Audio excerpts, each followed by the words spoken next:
I stepped onto the lunar surface, my boots sinking into the powdery regolith. Through my helmet's visor, the pitch-black sky met the sun-bleached terrain. This landscape would be my home for the foreseeable future. "Dr. Carter, welcome to Orpheus Base," a voice announced over my comms. "I'm Base Commander Scott Cooper. Please proceed to decontamination." I made my way across the landing pad. The base rose before me, a series of interconnected modules half buried in the lunar soil, designed to shield against radiation and meteorite impacts. The decontamination process was rigorous. Once cleared, I entered the main hub of Orpheus Base. Men in utilitarian jumpsuits moved through the cramped corridors. No wasted motion, no wasted space. Commander Cooper met me at the entrance to the lab complex.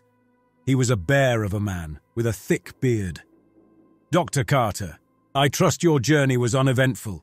We have much to discuss." We walked briskly through the base.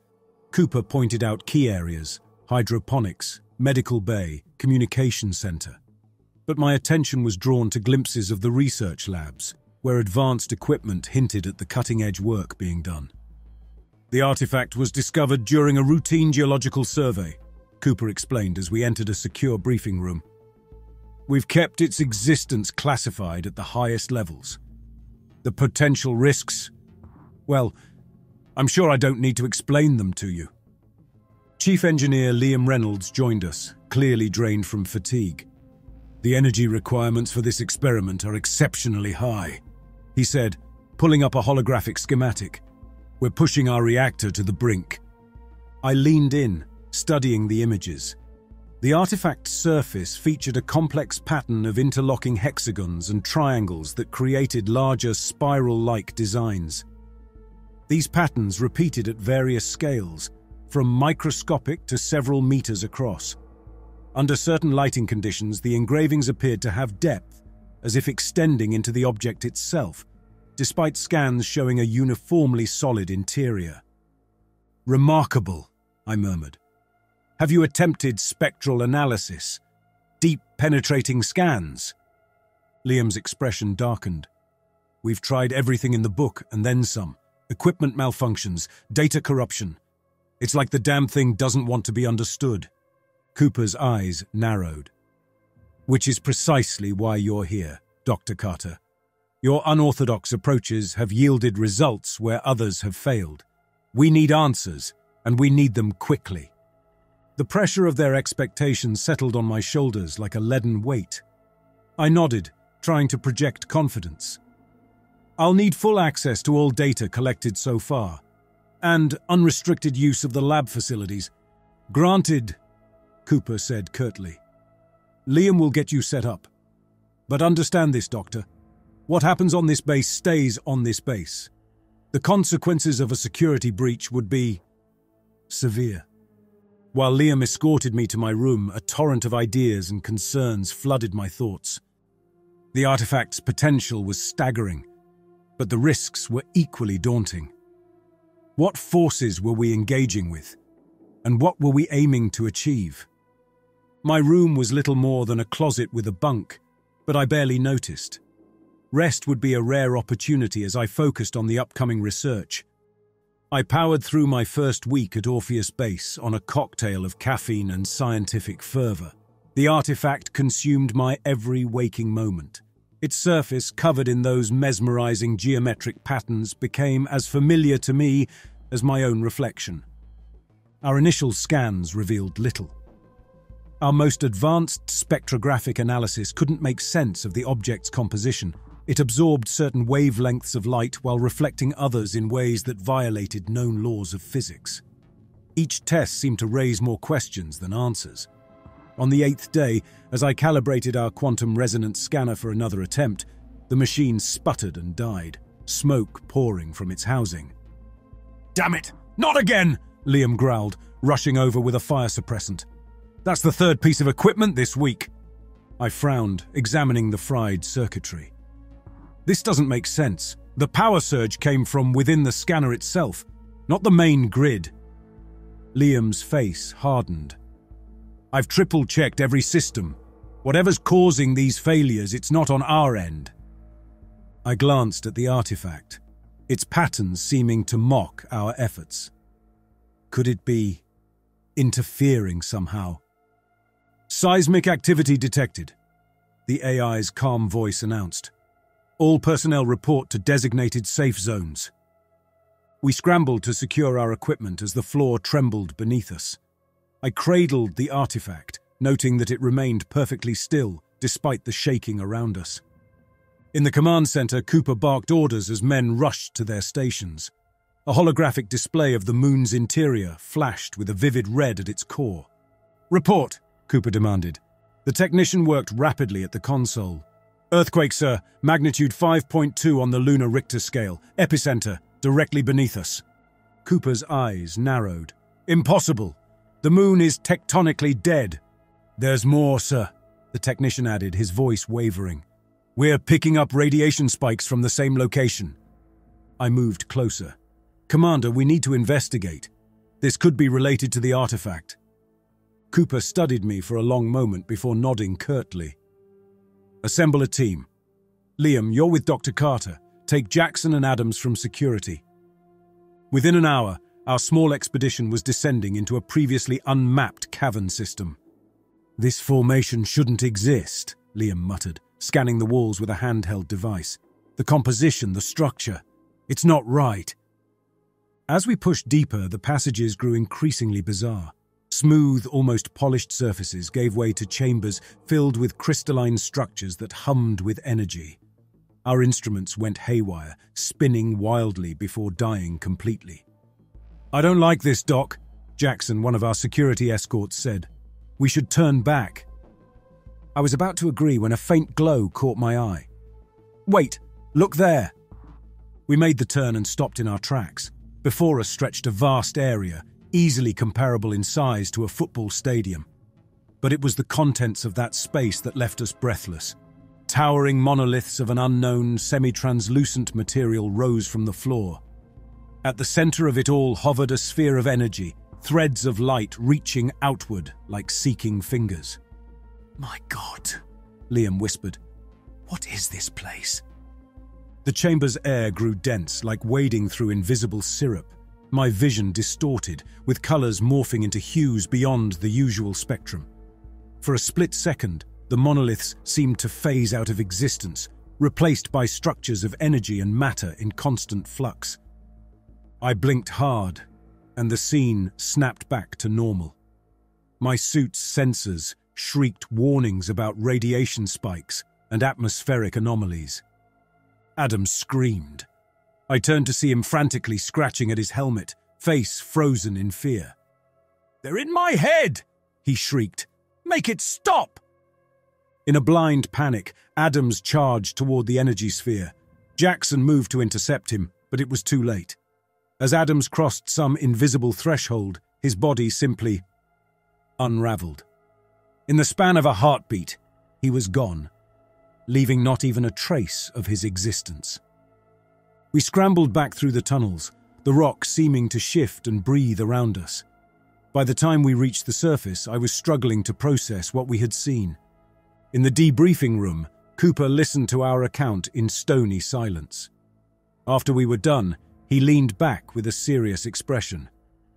"You understand that none of this leaves this room," he said, his tone leaving no room for argument.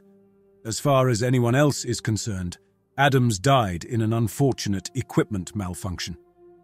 I started to protest, but Liam caught my eye, a warning clear in his gaze. I swallowed my objections, nodding instead. That night, as I lay in my bunk, staring at the ceiling, a terrifying thought wormed its way into my mind. What if we were never meant to be here?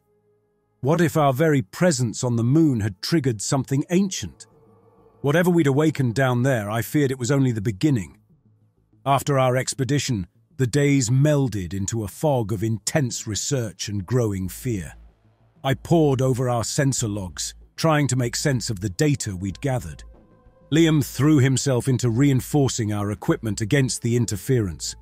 I'd catch him muttering to himself in Mandarin, his eyes bloodshot from lack of sleep. The stress was wearing on all of us. A week after the incident, I was startled awake by my comm unit alarm. Stumbling to the lab in my jumpsuit, I found Liam already there, his face ashen. "Look at this," he said, pointing to a monitor displaying seismic readings. A series of small quakes rippled across the lunar surface, emanating from the site of our discovery. I leaned in, frowning. "These patterns, they're not random." Liam nodded. "It's like the moon is trying to communicate." The door opened and Commander Cooper strode in, his jaw set in a hard line. "Gentlemen, we have a situation." He pulled up a video feed on the main screen. It showed one of our maintenance technicians, Pavel, in the middle of a psychotic episode. The man thrashed against his restraints in the med bay, screaming incoherently. "This started an hour ago," Cooper explained. "He was performing routine checks in the lower levels when he suddenly went berserk, attacked 2 other crew members before we could subdue him." I studied Pavel's contorted face. His eyes were rolled back, showing only whites, and a thin line of black fluid trickled from his nose. "Has he said anything?" I asked. Cooper's expression darkened. "Nothing in any language we recognize. Dr. Gray is running tests, but so far he's at a loss." Liam and I exchanged worried glances. "Commander," I said carefully, "I think it's time we consider evacuating the base, whatever we've awakened here." "Out of the question," Cooper cut me off. "Our orders are clear. We continue the research at all costs." "But sir," Liam protested. Cooper's eyes flashed dangerously. "Our benefactors have invested billions in this operation, Dr. Reynolds. They expect results, not excuses. Am I making myself clear?" We nodded reluctantly. Over the next few days, Pavel's condition worsened. His outbursts intensified, occasionally interrupted by unsettling moments of clear thought. During one such episode, I was observing him through the medbay's observation window when he suddenly locked eyes with me. "The dreamer stirs," he whispered. "Your numbers and machines are meaningless. It hungers for minds, for souls." "What hungers, Pavel? What did you see down there?" Pavel's face contorted in a rictus grin. "The moon is not dead. It was never dead. We are within its body, and soon we will be part of it." His body began to convulse, black fluid now pouring from his eyes and mouth. His vital signs went haywire. I watched in horror as Pavel's form seemed to ripple and distort, as if reality was rejecting his existence. Dr. Gray and his team rushed in, desperately trying to stabilize him. But it was too late. With inhuman shriek, Pavel's body simply collapsed. Not in the normal way of death, but as if every cell had simultaneously lost cohesion. Within seconds, there was nothing left but a dark stain on the bed. I staggered back from the window. This was beyond anything we were equipped to handle. As I turned to leave, I caught my reflection in the glass. For a moment, I could have sworn my eyes were solid black, like Pavel's had been in his final moments. Shaking off the illusion, I hurried back to the lab. We needed answers, and we needed them fast. The moon's secrets were unraveling us, thread by thread, and I feared that by the time we understood the true nature of what we'd discovered, it would be far too late to stop it. The base descended into chaos in the days following Pavel's grotesque demise. Crew members reported vivid nightmares, each more disturbing than the last. I found myself jolting awake, drenched in sweat, fragments of alien equations fading from my mind. Liam's demeanor became more unstable. I caught him talking to the artifact when he thought no one was around, muttering in a language that sounded like no earthly tongue. When confronted, he'd snap back to lucidity, claiming no memory of these episodes. One night, I made my way to the lab. The artifact sat on its pedestal. As I approached, my head began to throb, a pressure building behind my eyes. Suddenly, the room twisted. The walls stretched and contracted, reality bending like a funhouse mirror. For a moment, I saw through the moon's surface, into vast chambers and twisting corridors that shouldn't exist. At the center of it all, something massive stirred. I blinked, and the vision vanished. But the knowledge remained, burning in my mind like a brand. The moon wasn't just a rock in space.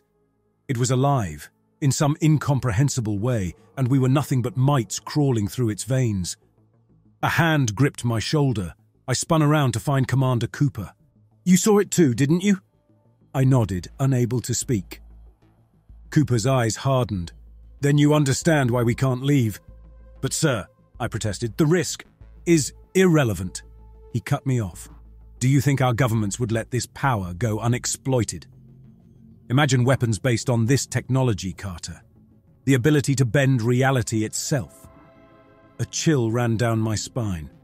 You knew what we'd find here." Cooper's lip curled in a smile. "Not exactly, but we knew it would be significant. Your job is to unlock its secrets, Doctor. Leave the implications to those above our pay grade." "Breach in Lab 3, the artifact, it's doing something." Liam's voice came over the speakers. We rushed to the lab, donning protective gear as we went. The scene that greeted us was chaotic, with equipment sparking and smoking while displays went haywire. At the center of it all, the artifact glowed with an intense brilliance. Liam stood transfixed before it, his eyes glassy and unfocused. As we watched in horror, streams of energy extended from the artifact, engulfing him. Liam's body began to change. His flesh rippled and flowed like wax, merging with the machinery around him. Circuitry and organic matter intertwined in baffling ways. When he turned to face us, his eyes glowed with an inhuman intelligence. "The convergence begins," Liam's voice echoed, layered with other alien tones. "We are the bridge between flesh and machine, between your reality and what lies beyond." "What are you? What do you want from us?" Cooper asked. Liam, or the thing that had been Liam, tilted its head. "Want? We do not want. We simply are. And soon, you will be too. The dreamer awakens, and all will be remade in its image." The transformed Liam extended its arm, lengthening it far more than normal. I leapt back, but Cooper stood his ground, mesmerized. The moment Liam's fingers brushed Cooper's forehead, the commander's eyes rolled back, his body going rigid. As the security team rushed in, sealing off the area, I could only watch in mounting horror. Liam's form continued to mutate, absorbing more and more of the lab's equipment. Cooper convulsed on the floor, black fluid leaking from his eyes and mouth. With Cooper incapacitated and Liam transformed, leadership of Orpheus Base fell to me by default. My first act was to implement a base-wide quarantine. No one in, no one out, not even to the lunar surface. "This is Dr. Jacob Carter," I announced over the comm system. "As of now, we are at Condition Black. All personnel are to remain in their current locations until further notice." I assembled a crisis team in the command center. Dr. Gray, our chief medical officer, and Lieutenant Garcia from security joined me. "First priority," I said, pulling up a schematic of the base. "We need to isolate Liam and Cooper. Garcia, I want a security detail on them at all times. Full hazmat gear, no direct contact." Garcia nodded. "Already done, sir. They're contained in Lab 3, but..." He hesitated. "Sir, Liam, or whatever he's become, it's still changing. The lab's sensors can barely keep up. Keep monitoring. Any sign of breach, you hit the emergency lockdown, understood?" "Yes, sir." I turned to Gray. "Doctor, I need you to start screening the entire crew. Blood work, brain scans, the works. We need to know if anyone else is compromised." Gray's brow furrowed. "With all due respect, Dr. Carter, we don't even know what we're looking for. This is beyond anything in medical science." "I know, but we have to try. Start with the team that was in the chamber with Liam and me. Priority on anyone showing unusual behavior or reporting strange dreams." As they left to carry out their tasks, I turned my attention to our communications array. We needed help, resources, anything Earth could provide. But as I tried to establish a link, I was met with nothing but static. Come on, I muttered, cycling through frequencies. Nothing. Either our equipment was malfunctioning, or something was actively blocking our transmissions. A tremor ran through the base, rattling equipment and sending loose objects clattering to the floor. The seismic activity was getting worse. I pulled up the latest geological scans. The moon's core was emitting rhythmic fluctuations. Waves of energy radiated outward in perfect sync with the artifact's glow. "It's all connected," I whispered, the pieces falling into place. "The artifact, the core, the transformations. It's like the whole moon is coming alive." But alive in what way? And to what end? The questions troubled me, pushing me to review the data we had gathered. There had to be answers hidden in there, some way to stop this before it was too late. I pored over sensor logs, geological surveys, and Liam's notes from before his transformation. Patterns emerged, hinting at a vast alien intelligence. The artifact wasn't just a relic. It was a key, or maybe a cage, for something ancient and powerful. A knock at the door jolted me from my research. Garcia entered. "Sir, we've got a problem. 2 more crew members are showing signs of change." My stomach dropped. "Who?" "Reynolds from engineering and Vasquez from hydroponics. They started speaking in tongues, their eyes..." He shuddered. "We've got them isolated, but I don't know how long we can contain this." "Keep them under observation. Double the guard if you have to. We can't risk this spreading further." As Garcia left, I turned back to the base schematics, my eyes drawn to our power systems.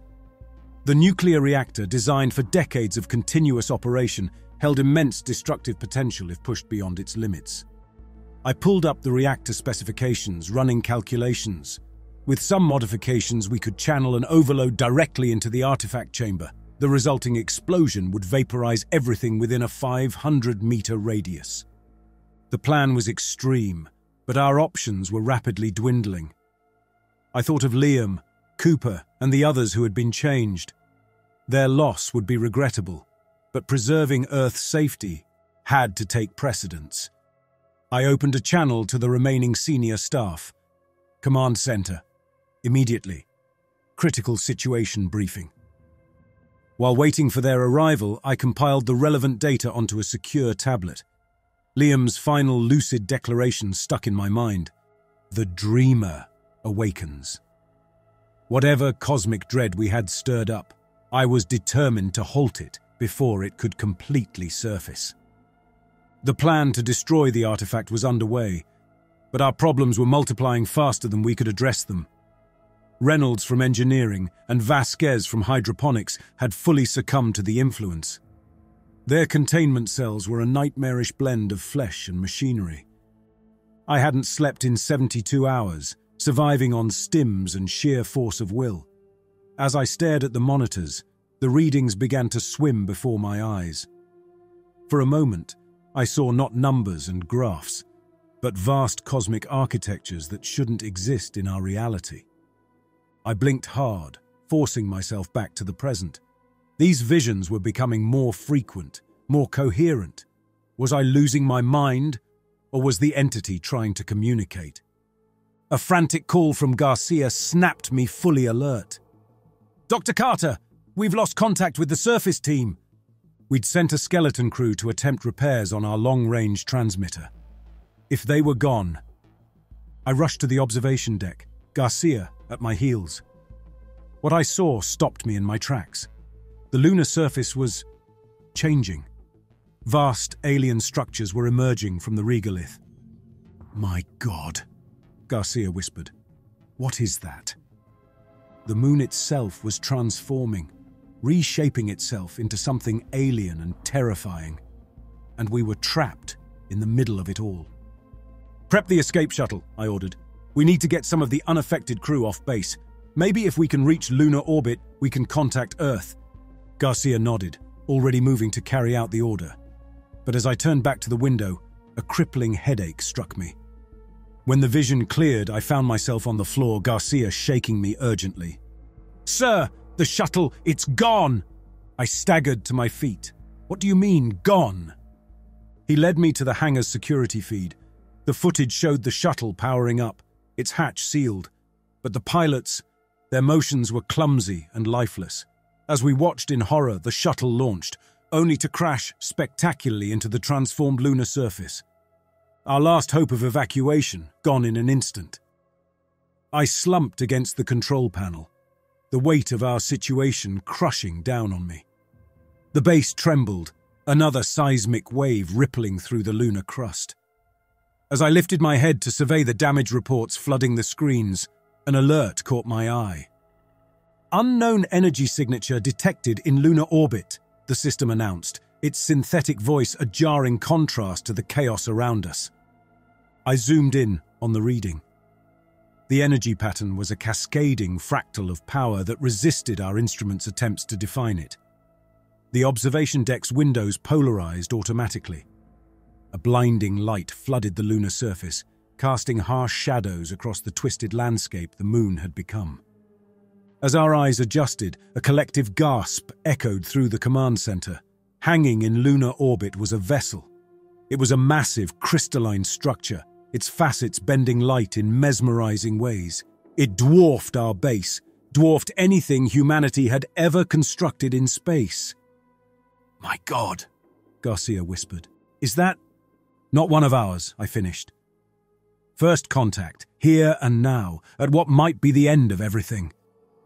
The comm system activated, a sound like chiming glass preceding a voice that seemed to bypass our ears and resonate directly in our minds.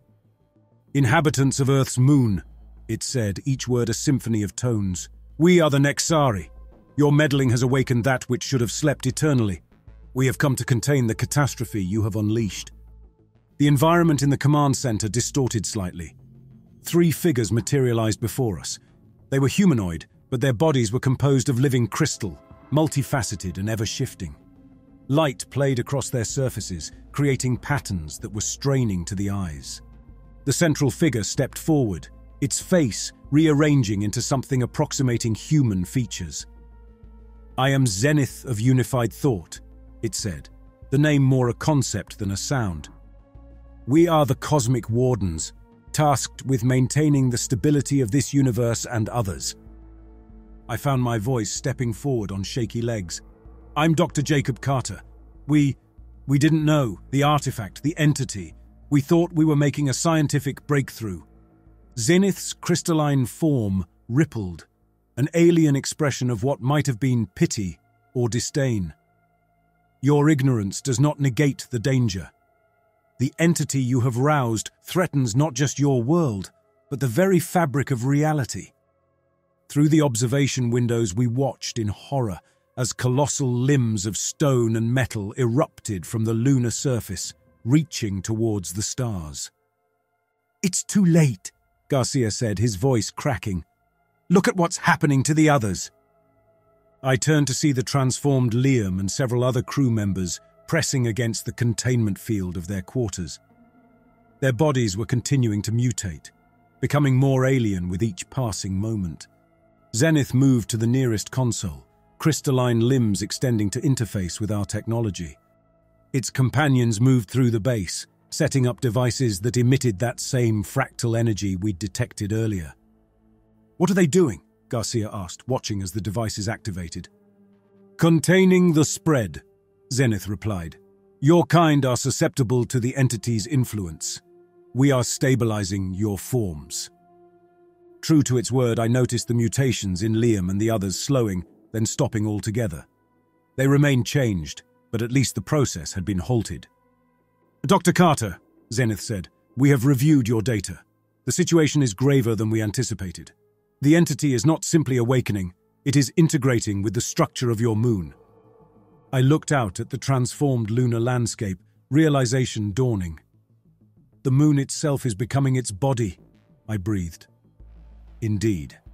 And if it fully manifests, it will use your satellite as a vessel to reach Earth, and from there, spread across your galaxy and beyond."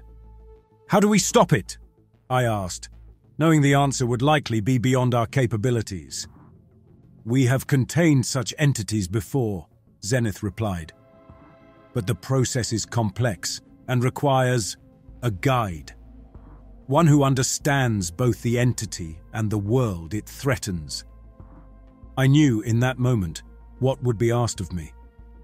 As the moon continued its terrifying transformation around us, I braced myself for what was to come. "Tell me what I need to do." Zenith's crystalline form seemed to soften slightly. It will not be easy, Dr. Carter. The path ahead will change you in ways you cannot imagine, but it may be the only way to save your world and countless others. As the Nexari began to explain their plan, I cast one last look at the lunar surface. The entity's massive limbs continued to rise, reaching for the Earth that hung, blue and vulnerable, in the black sky. The lunar surface split open with a soundless roar that we felt in our bodies. From the wound in the moon's crust emerged a sight that was impossible to grasp. The entity rose, a colossal amorphous mass that blended flesh, stone, and swirling cosmic energy. Its body stretched for miles, constantly shifting and reforming. Countless eyes, ranging from microscopic to the size of lakes, opened and closed across its surface. Mouths of all shapes and sizes gnashed and howled, each one speaking a different language of madness. "By all that's holy," Garcia whispered. Zenith's crystalline form radiated with heightened energy. "We must act now. Dr. Carter, are you prepared?" I nodded, though every fiber of my being screamed to run, to hide, to wake up from this nightmare. The Nexari had equipped me with a neural interface, a crown of living crystal that dug into my scalp. "Remember," Zenith said, its voice resonating in my mind, "you must guide the containment process. Your human consciousness will serve as an anchor, a bridge between our technology and the entity's chaos." I composed myself with a long, deep breath. "I'm ready." Zenith activated the interface and my world exploded. My consciousness expanded, merging with the Nexari's vast network of knowledge. Simultaneously, I felt the entity's presence, an overwhelming force of alien thought and geometry. Through eyes that were no longer purely my own, I saw limbs of pure gravitational force reach out from the entity. They latched onto the moon base, the metal groaning as it began to crumple. The Nexari vessel, that massive crystalline structure, moved to intercept. Where the gravity limbs touched its surface, fractal patterns of energy flared to life, holding the entity at bay. But it wasn't enough. The entity was too vast, too powerful. It had been gathering strength for eons, and now that it was free, it would not be easily contained. The entity's massive limbs lashed out, each movement warping the fabric of space-time. Our instruments exploded in cascades of sparks, utterly incapable of processing the forces at work. Through the observation windows, I watched in horror as the lunar surface rippled like water, mountains rising and falling in seconds.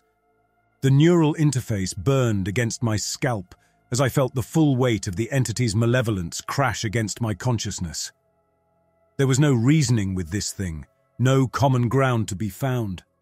It was a cancer on reality itself, consuming and corrupting everything it touched. Fragments of its thoughts seeped into my mind, visions of worlds torn apart, entire species twisted into nightmarish abominations, the very laws of physics unraveling at its whim. This was not a being that could be bargained with or understood. It was destruction incarnate, and it would not stop until everything we knew was unmade. The Nexari ship fired beams of fractal light that cut through the entity's mass. For a moment, it seemed to work. The beast's flesh bubbled and boiled where the beams struck. But then it laughed, a sound that existed more in our minds than in the air, and the wounds closed instantly. The crystal crown dug deeper into my skull, and I felt my consciousness expanding, merging with the Nexari network. The entity sensed the change, turning its vast alien attention fully upon me.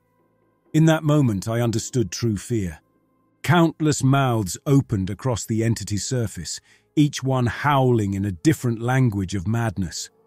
The sound threatened to shatter my sanity, to unmake me at the most fundamental level. But I held on. The Nexari technology surged, channeling energies through my mind that were beyond my understanding. I was the focus, the lens through which they would enact their ancient containment protocols. I felt myself being unmade and remade, my very atoms torn apart and reconfigured. The line between my consciousness and the Nexari network blurred, then vanished entirely. In that eternal moment, suspended between what I was and what I was becoming, I directed every scrap of will towards a single purpose: contain, imprison, end this. The entity raged against us, its power threatening to overwhelm. But slowly, agonizingly, we began to force it back. I could feel my humanity slipping away with each passing second, sacrificed in the name of victory. But I held on to my purpose, onto the memory of Earth hanging in the sky, onto everything I had been and everything I had fought for. As the last vestiges of Dr. Jacob Carter faded into something new and alien, the containment field snapped into place. The entity howled in fury and despair, thrashing against its new prison. But it was done. We had won, though the cost was beyond measure. The moon, forever changed by the battle, slowly began to stabilize. But my transformation was just beginning, and I knew that whatever emerged from this crucible would be something the human Jacob Carter could never have imagined. As the cosmic dust settled, the moon hung in Earth's sky, familiar yet irrevocably changed. Once pockmarked and grey, its surface now sparkled with veins of crystalline structures. To the naked eye, it might have seemed a mere curiosity, but those who knew, those who had witnessed the battle that reshaped reality, understood the true magnitude of what had transpired. In the halls of power on Earth, frantic meetings convened. Astronomers and military leaders alike struggled to explain the changes observed on the lunar surface. Satellite imagery revealed the scattered remnants of Orpheus Base, twisted and fused with the alien landscape. Of the crew, there was no sign. Unbeknownst to the panicking humans, the Nexari ship lingered in lunar orbit, cloaked from Earth's primitive detection systems. Within its crystalline halls, the survivors of Orpheus Base underwent a battery of tests and treatments. The physical and mental toll of their ordeal was beyond anything human medical science could address. Many would never fully recover, their minds forever altered by glimpses of cosmic horrors. Garcia, one of the few to emerge relatively unscathed, stood at a viewport gazing down at the transformed moon. "What happens now?" he asked. Zenith of Unified Thought's form was bathed in a soft light as it approached. "Your world must never know the full truth," the alien intoned. "The knowledge would shatter your civilization's foundations. We will obscure, redirect, confound. In time, the incident will fade into myth and conspiracy theory." "And the moon?" Garcia pressed. "The entity?" "Contained," Zenith assured him. "But not by us alone." Far below, deep within the moon's reconfigured core, something that had once been Dr. Jacob Carter stirred. No longer human, not quite Nexari. Jacob's consciousness had expanded to fill the entire satellite. Every crystal, every stone an extension of his new self. Through countless sensory inputs that no human mind could process, Jacob monitored the entity's prison. Its rage still burned, a fury that could unmake worlds.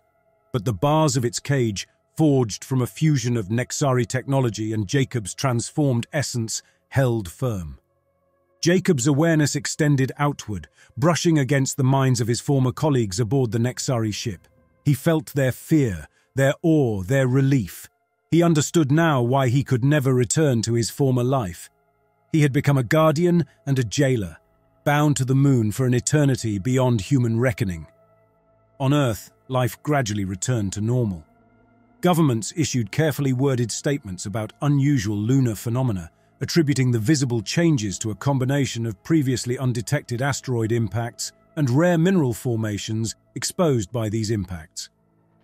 Some scientists proposed theories about complex interactions between solar radiation and the lunar regolith to explain the apparent crystalline structures.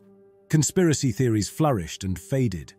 For most, the incident became little more than a curious footnote in history, a briefly exciting astronomical event that experts would debate for years to come. But in hidden chambers of the world's space agencies, plans were already being drawn up. The lunar surface beckoned, its mysteries demanding to be unraveled. Humanity's hunger for knowledge and exploration would not be sated for long. Aboard their ship, the Nexari prepared to depart. Their mission for now was complete. "We will return," Zenith communicated to the being that had been Jacob. "You are not alone in your vigil."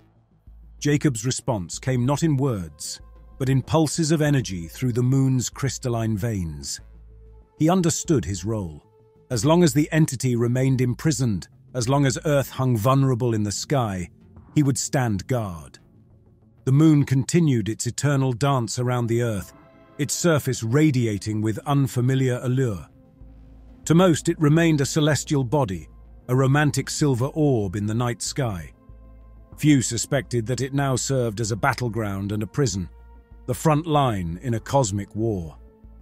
Deep within, the entity raged against its bonds, its patience measured in eons, and Jacob, no longer a man but something vast and alien, settled in for his eternal watch. The great game of cosmic horror and wonder had begun.